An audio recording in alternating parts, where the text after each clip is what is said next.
Duduk sebentar. Nama dia istirahat. Bila? Cuba baca. Duduk istirahat. Dia baca. Baca dengan memahami. Okey, baca. Sunan pendapat al-masyhur. Sunan apa? Sunan apa?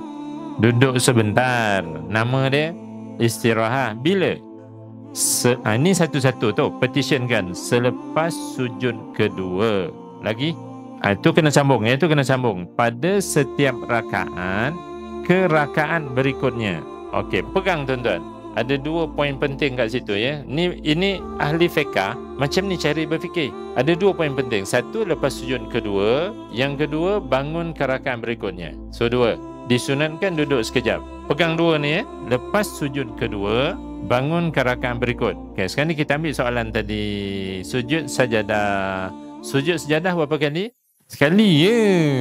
Lepas tu bangun ke rakaat yang sama. Jadi yang sunat, yang disunatkan duduk sekejap tadi, lepas sujud kedua ke rakaat yang berikutnya. So dia ada 2 sifat. Nah, terhasil sunat tadi. Dua-dua tak ada pada sujud sajadah. Jadi hukumnya tak sunat.